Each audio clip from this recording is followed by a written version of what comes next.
महाभारत युद्ध के 17वें दिन जब शल्य और कर्ण के बीच बड़ा उग्र वाद विवाद आगे बढ़ता ही जा रहा था, तब आगे कर्ण ने शल्य को किस प्रकार की बातें कह सुनाई। पिछले भाग का लिंक आपको डिस्क्रिप्शन बॉक्स और चैनल के पेज पर कर्ण पर्व की प्लेलिस्ट में मिल जाएगा। यह एक ग्राफिक्स वीडियो है, इसे आप आराम से बैठकर देखिए और महाभारत की अद्भुत कथा का आनंद लीजिए। कर्ण पर्व अध्याय 43। संजय बोले, हे राजन, तदनंतर शत्रुओं का दमन करने वाले राधापुत्र कर्ण ने शल्य को रोककर पुनः उनसे इस प्रकार कहा, शल्य, तुमने दृष्टांत के लिए मेरे प्रति जो वागजाल फैलाया है, उसके उत्तर में मैं कहता हूं कि तुम इस युद्ध स्थल में मुझे अपनी बातों से नहीं डरा सकते। यदि इंद्र सहित संपूर्ण देवता मुझसे युद्ध करने लगे तो भी मुझे उनसे कोई भय नहीं होगा। फिर श्री कृष्ण सहित अर्जुन से क्या भय हो सकता है। मुझे केवल बातों से किसी प्रकार भी डराया नहीं जा सकता। जिसे तुम रणभूमि में डरा सको, ऐसे किसी दूसरे ही पुरुष का पता लगाओ।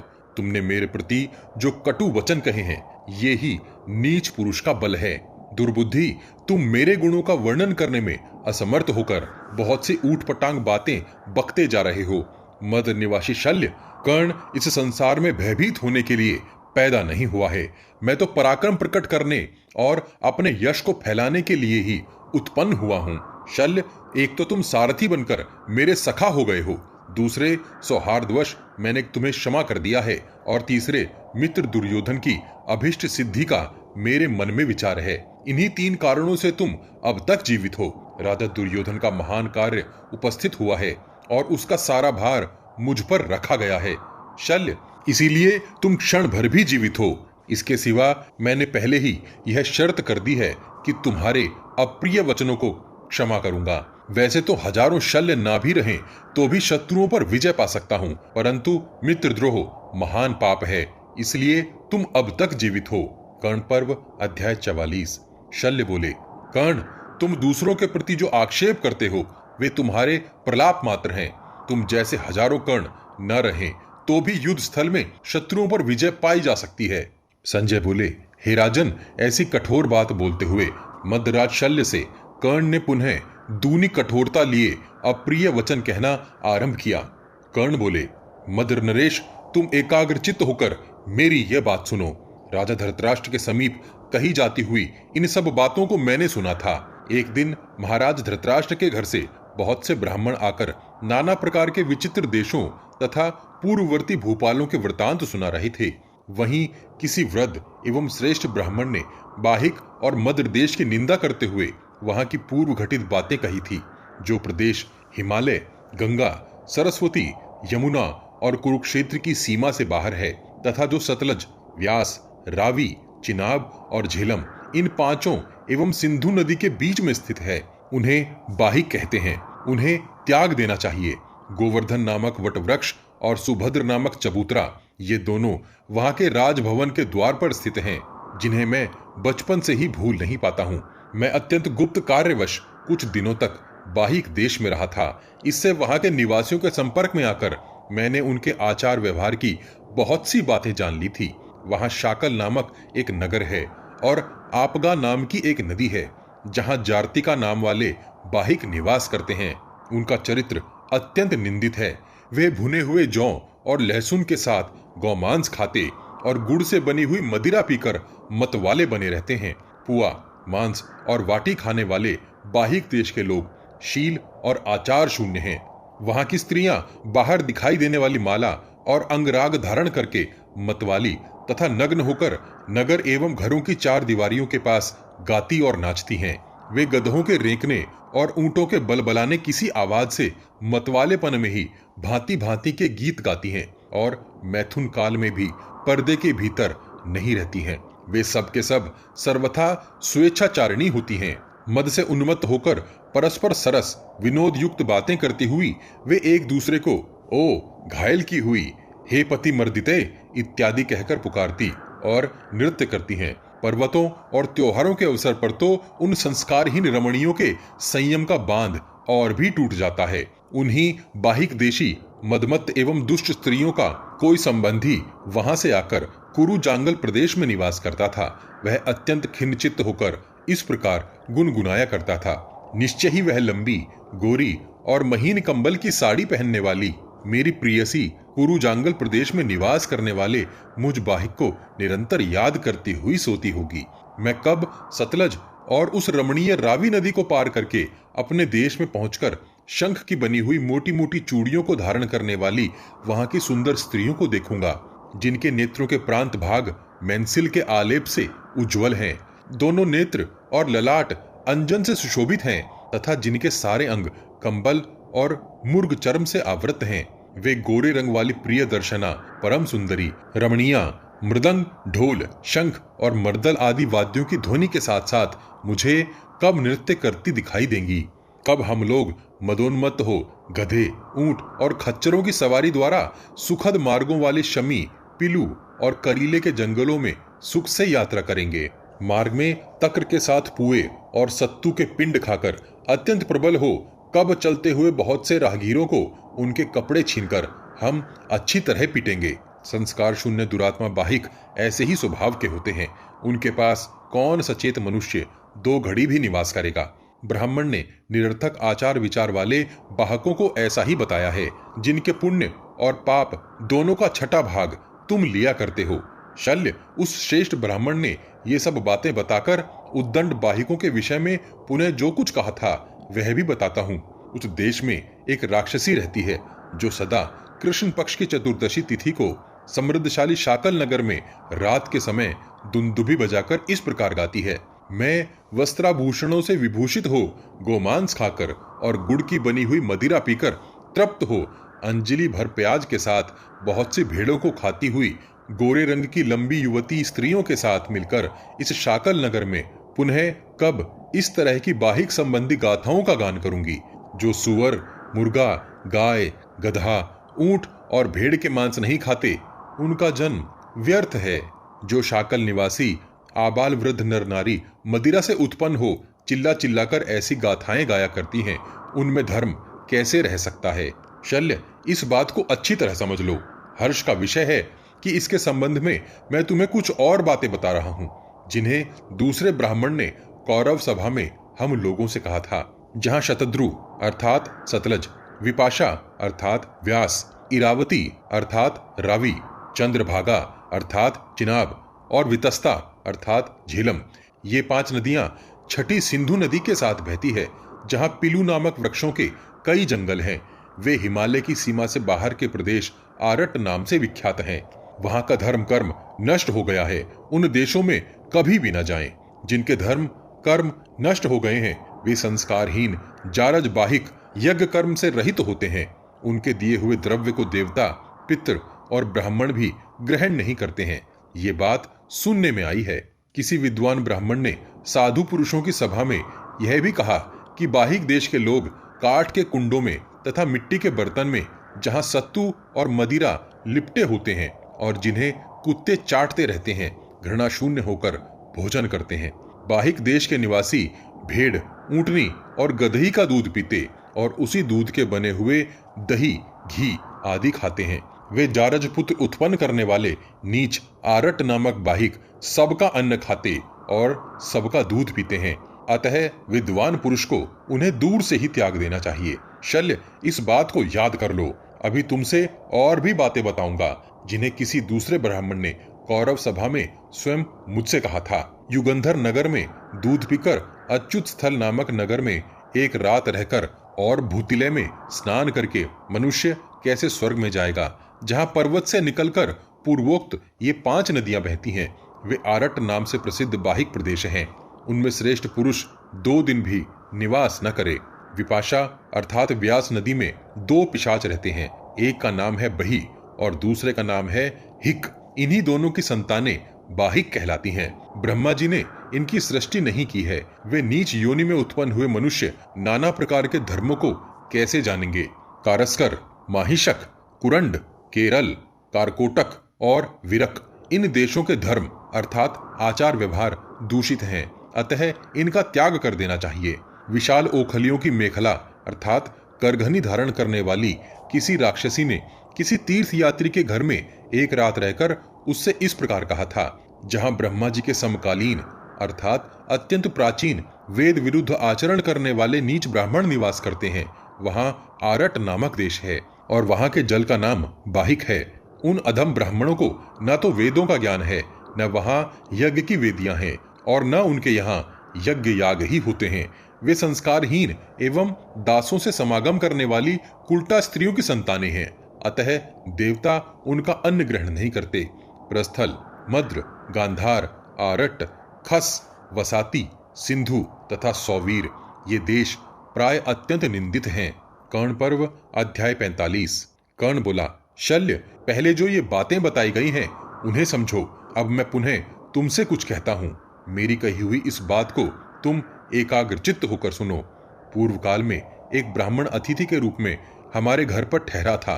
उसने हमारे यहाँ का आचार विचार देखकर प्रसन्नता प्रकट करते हुए यह बात कही। ब्राह्मण ने कहा, मैंने अकेले ही दीर्घ काल तक हिमालय के शिखर पर निवास किया है और विभिन्न धर्मों के संपन्न बहुत से देश देखे हैं। इन सब देशों के लोग किसी भी निमित्त से धर्म के विरुद्ध नहीं जाते। वेदों के पारगामी विद्वानों ने जैसा बताया है उसी रूप में वे लोग संपूर्ण धर्म को मानते और बतलाते हैं। महाराज, विभिन्न धर्मों से युक्त अनेक देशों में घूमता घामता जब मैं बाहिक देश में आ रहा था, तब वहां ऐसी बातें देखने और सुनने में आई। उस देश में एक ही बाहिक पहले ब्राह्मण होकर फिर क्षत्रिय होता है, तत्पश्चात वैश्य और शूद्र भी बन जाता है। उसके बाद वह नाई होता है, नाई होकर फिर ब्राह्मण हो जाता है। ब्राह्मण होने के पश्चात फिर वही दास भी बन जाता है। वहां एक ही कुल में कुछ लोग ब्राह्मण और कुछ लोग स्वेच्छाचारी वर्ण संकर संतान उत्पन्न करने वाले होते हैं। गांधार, मद्र और बाहिक इन सभी देशों के लोग मंद बुद्धि हुआ करते हैं। उस देश में मैंने इस प्रकार धर्म संकरता फैलाने वाली बातें सुनी। सारी पृथ्वी में घूमकर केवल बाहिक देश में ही मुझे धर्म के विपरीत आचार व्यवहार दिखाई दिया। शल्य, ये सब बातें जान लो। अभी और कहता हूँ। एक दूसरे यात्री ने भी बाहिकों के संबंध में जो घृणित बातें बताई हैं उन्हें सुनो। कहते हैं, प्राचीन काल में लुटेरे डाकुओं ने आरट देश से किसी सती स्त्री का अपहरण कर लिया और अधर्म पूर्वक उसके साथ समागम किया। तब उसने उन्हें यह शाप दे दिया, मैं अभी बालिका हूँ और मेरे भाई बंधु मौजूद हैं, तो भी तुम लोगों ने अधर्म पूर्वक मेरे साथ समागम किया है, इसलिए इस कुल की सारी स्त्रियां व्याभिचारिणी होंगी। नराधमों, तुम्हें इस घोर पाप से कभी छुटकारा नहीं मिलेगा। कुरु, पांचाल, शाल्व, मत्स्य, नैमिष, कोसल, काशी, अंग, कलिंग, मगध और चेदी देश के बड़भागी मनुष्य सनातन धर्म को जानते हैं।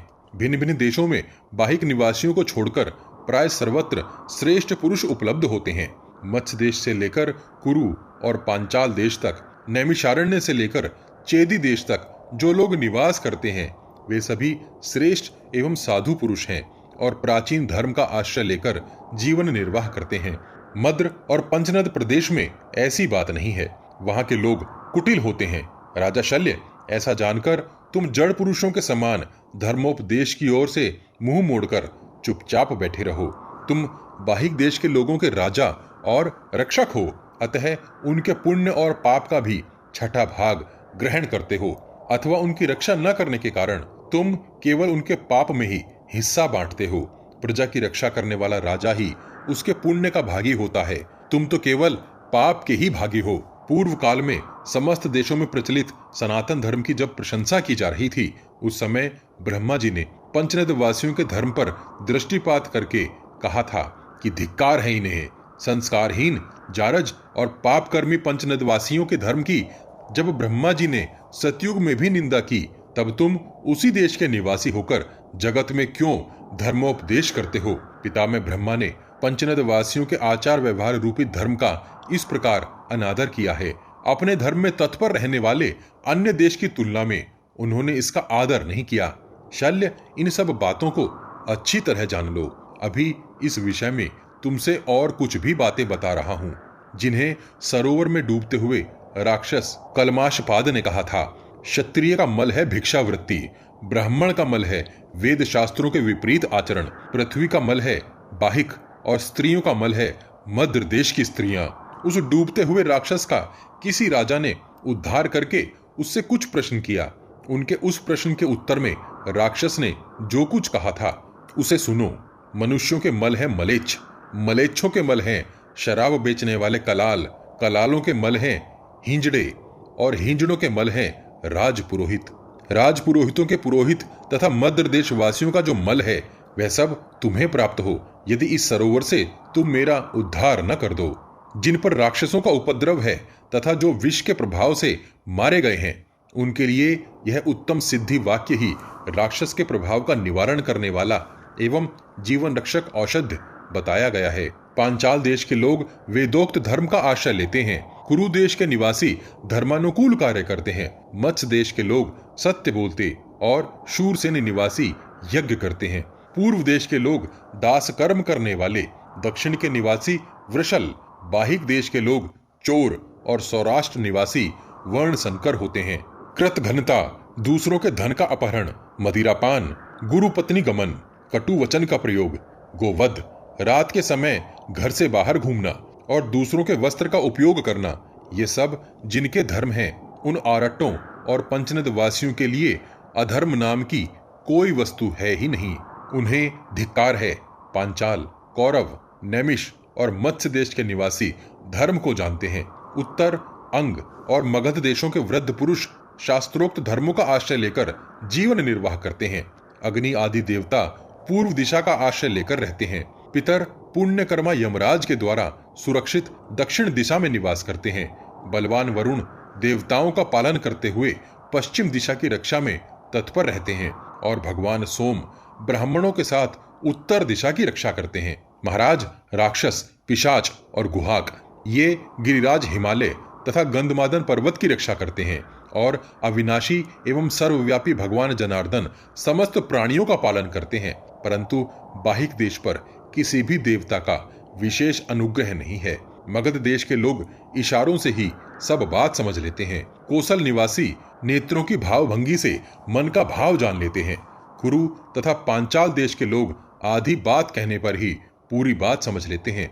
शाल्व देश के निवासी पूरी बात कह देने पर उसे समझ पाते हैं, परंतु शिवी देश के लोगों की भांति पर्वतीय प्रांतों के निवासी इन सबसे विलक्षण होते हैं।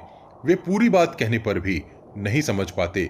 राजन, यद्यपि यवन जातीय मलेच्छ सभी उपायों से बात समझ लेने वाले और विशेषतः शूर होते हैं, तथापि अपने द्वारा कल्पित संशयों पर ही अधिक आग्रह रखते हैं, अर्थात वैदिक धर्म को नहीं मानते। अन्य देश के लोग बिना कहे हुए कोई बात नहीं समझते हैं, परंतु बाहिक देश के लोग सब काम उल्टे ही करते हैं, अर्थात उनकी समझ उल्टी ही होती है। और मध्य देश के कुछ निवासी तो ऐसे होते हैं जो कुछ भी नहीं समझ पाते। शल्य, ऐसे ही तुम हो। अब मेरी बात का जवाब नहीं दोगे? मध्य देश के निवासी को पृथ्वी के संपूर्ण देशों का मल बताया जाता है।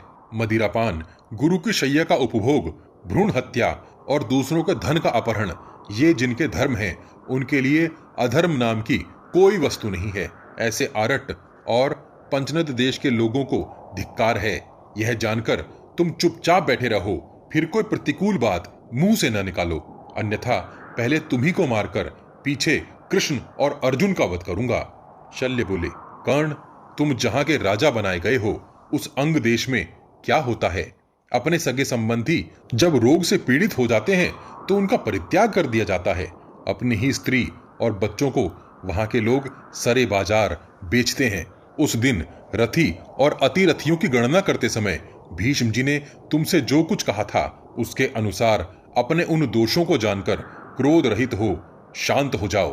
कर्ण, सर्वत्र ब्राह्मण हैं, सब जगह क्षत्रिय, वैश्य और शूद्र हैं तथा सभी देशों में उत्तम व्रत का पालन करने वाली साध्वी स्त्रियां होती हैं। सभी देशों के पुरुष दूसरे पुरुषों के साथ बात करते समय उपहास के द्वारा एक दूसरे को चोट पहुंचाते हैं और स्त्रियों के साथ रमण करते हैं। सभी देशों में अपने अपने धर्म का पालन करने वाले राजा रहते हैं जो दुष्टों का दमन करते हैं तथा सर्वत्र ही धर्मात्मा मनुष्य निवास करते हैं।